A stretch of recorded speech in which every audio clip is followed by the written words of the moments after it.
tere, meeste jutt siin. Tervist, meeste jutud, Toomas. Ja Janek, et praeguseks räägiks teemal hinnangute andmisest. Ja järeldamisest. Ja järeldamisest ka, järeldused on siuke väga huvitav teema, millest ma lõpupoole siin lahti räägin, aga see hinnangute asi on nagu asi, millest me siin elatume põhimõtteliselt iga päev. Et meil on kogu aeg vaja mingeid hinnanguid anda ja mingisuguseid asju nimetada, kas heaks, halvaks või nõmedaks või mõttetuks. Ehk siis panna silt külge, panna mingid asjad raami, kaasa arvatud iseennast, sest et iseendale me isegi ei teadvusta seda endale, kui palju me päeva jooksul iseendale erinevaid hinnanguid anname ja kui võtta seda, et kui palju otsuseid me päeva jooksul vastu võtame, siis võib sellest ainult järeldada, kui palju neid erinevaid hinnanguid me siis endale anname ja loome. Ja ehk siis ka see on hinnangu andmine ju, kui me hakkame endast mõtlema, kui teab mis tublist, ilusast ja heast tegelasest. Aga oleme ise tegelikult ego paitama just, aga me oleme tegelikult loonud endast mingisuguse enda jaoks kõverpildi, millest me isegi nagu aru ei saa. Tegelikult vaata, see ongi see, mis tekitab sellist emotsionaalset negatiivsust läbi selle, et anname ikka nagu hinnangud ja tavaliselt ongi see, et tõmbame käed puus on ju, siis kas kaitseme ennast või siis paneme sellisesse asendisse nagu sul, annad ka endale hinnanguid praegu hindan ennast kõrgelt. Ja kõrgelt, just nimelt, tegelikult selline emotsionaalne negatiivsus on seal, ma tunnen. Ego paitamine. Ma ei tea sellest midagi, millest sa nagu räägid. No panid sildi mulle. Ma järeldan sinu sellisest käitumisest.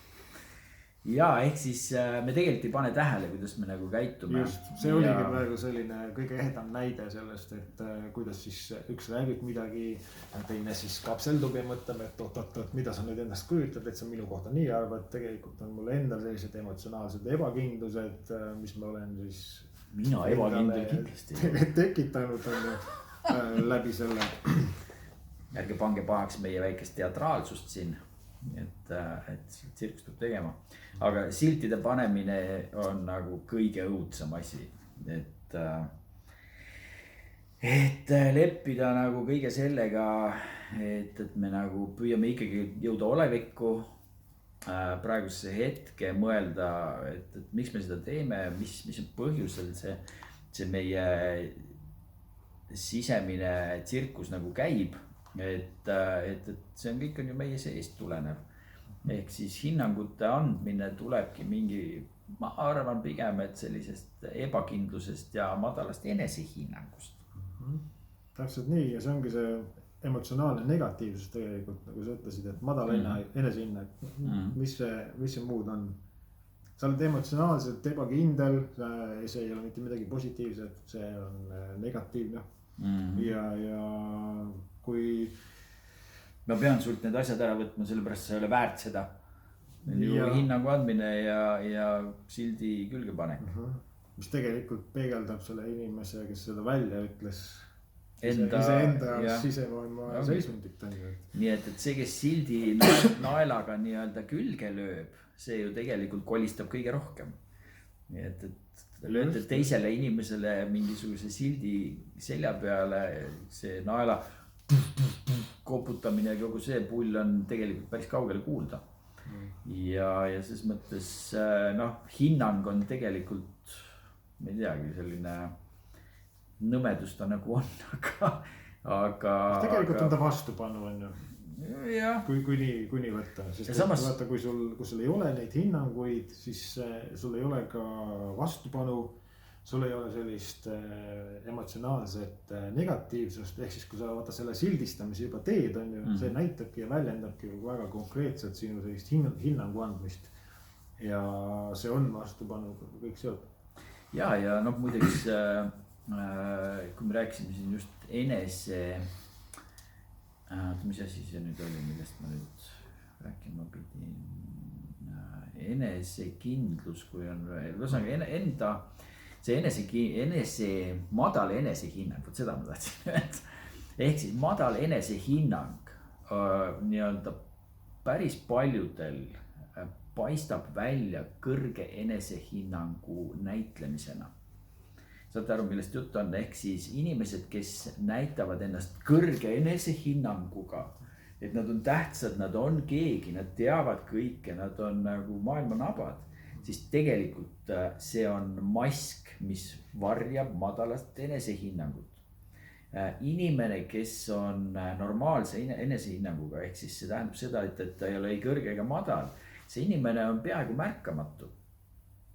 Ta on peaaegu märkamatu ja ta on tegelikult õnnelik oma sisemaailmas ja temal ei ole hinnanguid vaja anda. Et see ongi nagu see, et millele nagu viidata. Et no, võtta see veel korraks jutuks, et selline kõrge enesehinnangu teema on. See kõik tegelikult, nagu sa siin isegi näitad ka, see kõik jäigastab sind, see kõik jäigastab sinu sellist vormi ja sa tõmbad endale justkui sellisene kooriku ümber, sest et sa ei taha näidata seda, mis sul sees toimub. Egokest. Just, et see on kõik selline puhtalt selline egokoorik on ju. Ja tegelikult need inimesed, olge ausad, on üksindalased. Seest poolt on nad kurvad on ju, aga lihtsalt nad ei taha seda välja näidata, see ongi see alistamise moment, et kui nad alistuksid, siis nad saaksid nagu sellega tegeledes välja lasta selle endast ja oleksid samamoodi sellised keskmised inimesed on ju. Ja see keskmine selles mõttes on nagu väga hea nagu näide just mille pärast. Kui te võtate nagu ühe pulga ja panete selle näpu peale, siis te otsite nagu, et see oleks ilusti tasakaalus, te otsite keskkohta. Kas või pliiatsi võtate.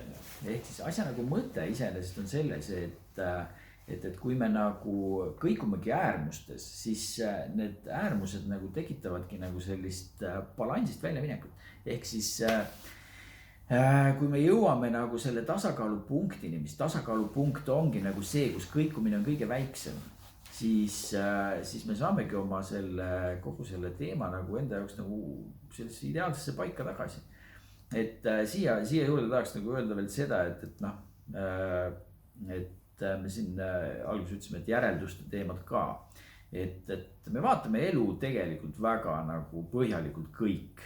Et mida vanemaks me saame, seda rohkem me nagu hindame mingeid asju enda elus, kas me tegime õigesti, kas me tegime valesti, kas see nagu oli hea või halb. Aga lõppkokkuvõttes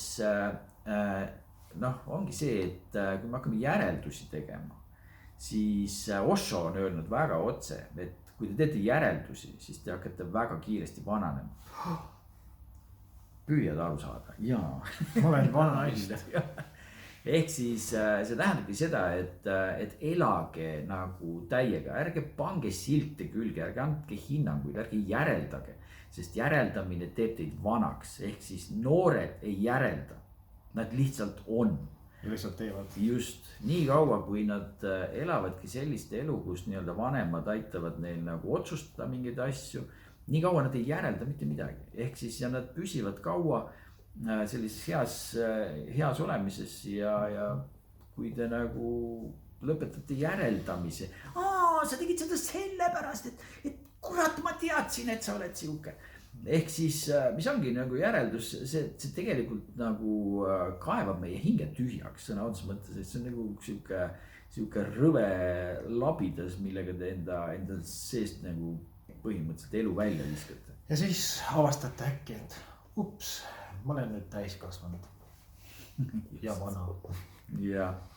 Et ärge saage tegelikult isegi mitte täiskasvanud, sest et kui sa mõtled selle sõna peale, see tegelikult ütleb nagu väga palju ära. Rääkides veel sellest, et nendest noortest ja võtta, et nendel on justkui kõik on ees. Nad elavad, nad pulbitsevad sellisest elurõõmust, vajadusest. Naudivad elu täiega. Siis ongi see, et nad ei ole täiskasvanud, nad ei ole nagu täiskasvanud.